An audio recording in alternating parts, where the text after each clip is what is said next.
Regular SIPs versus buying on dips. Which is better? Hello everyone, welcome back to our channel.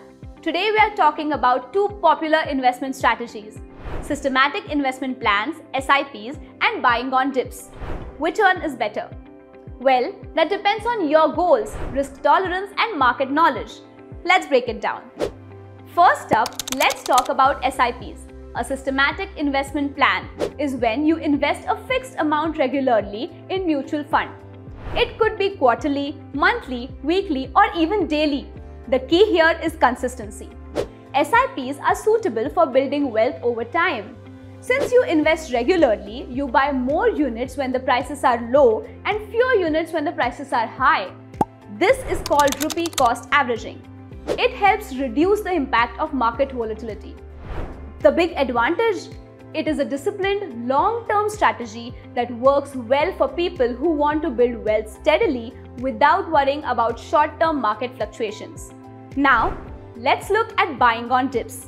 This strategy is about waiting for prices to drop before investing. When the market dips, investors see it as an opportunity to buy at a lower price. Sounds great, right? Well, it can be. If you time it right and buy when prices are low, you could see optimal returns when the market rebounds. But timing the market isn't easy. Buying on dips requires you to closely follow the market, do your research, and be ready to act fast. It's a strategy for experienced investors who can handle the risks of market fluctuations.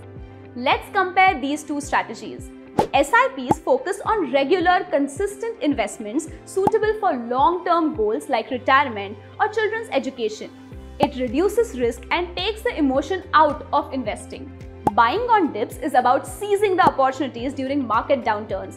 It requires market knowledge, quick action, and can be more profitable in the right market conditions. But buying on dips can be risky. If you buy too early, the market continues to fall. You could lose money. Plus, it's tough to time the market correctly every time. Let's look at the pros and cons of each. SIP's advantages: steady, disciplined approach.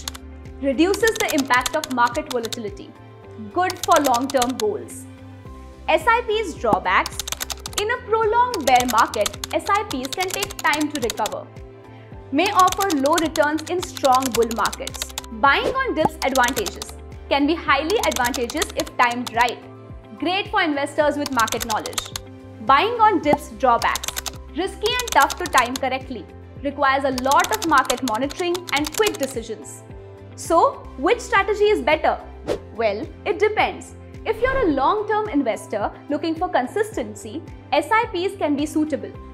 They're a great way for building wealth over time with less stress. But if you're an experienced investor who keeps a close eye on the market, buying on dips might work for you as long as you're ready to take more risk. Both strategies have their strengths and neither one is inherently better. It all depends on your investment style, goals, and risk tolerance. Hope this video cleared things up.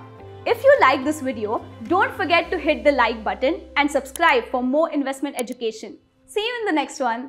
Mutual fund investments are subject to market risks. Read all scheme-related documents carefully.